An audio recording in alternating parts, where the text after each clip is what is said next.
What's up, everybody? You're watching JoeBox TV, giving you a quick recap of the Alexander Usyk Anthony Joshua rematch. I gotta say, without bragging too much, I got this one right. I got this one right on the mark. I predicted that Usyk, just like the first fight, would come in with just the right game plan and box his way to a unanimous decision victory. Same thing happened in the rematch this past Saturday. I thought in the early rounds it was clear that Joshua had made some adjustments from the first fight, and I was expecting him to have made those adjustments, given the trainer switch to Robert Garcia. It was clear that he was going to be more aggressive and come with a vengeance this time. However, ultimately, Usyk just seems to have the perfect style for Anthony Joshua. That southpaw left hand was repeatedly finding the mark, and even when Joshua tried to be more aggressive and throw in combinations, Usyk was able to find those openings and exploit those vulnerabilities. Even though Joshua did throw more combinations in this fight than he did in the first fight, I still think he largely threw one punch at a time, whereas Usyk was circling around and countering with not just one or two, but usually 3 or 4 punches consecutively in combination. And I thought he outworked Joshua. I thought he won 5 of the first 6 rounds. I don't know how one of the judges had it 5-1 Joshua after 6. Unfortunately, there's just not enough accountability for some of these judges. I'll get to that in just a bit. But having said all of that, Joshua did come on very strong in rounds 8 and 9, particularly round 9 when he hurt Usyk. He started going to the body, which I thought was a terrific game plan.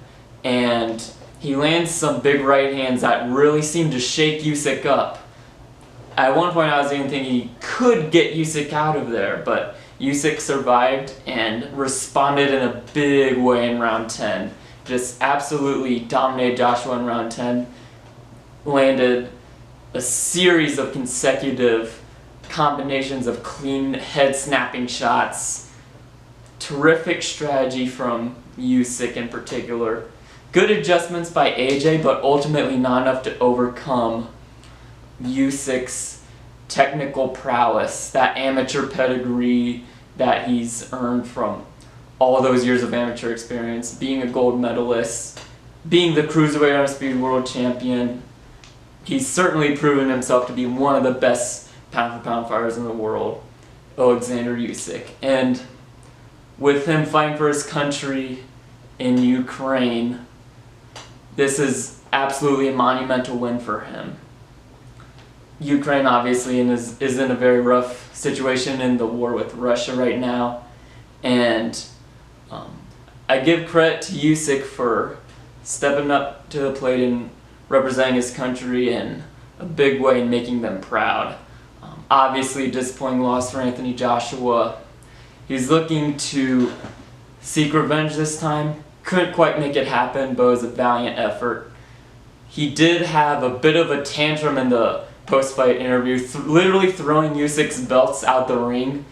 That surprised me because that's not typical from behavior from Anthony Joshua, who usually has demonstrated a relatively laid-back demeanor and usually takes defeats well. He took the Ruiz loss well in the first fight, and he took the first Usyk loss well.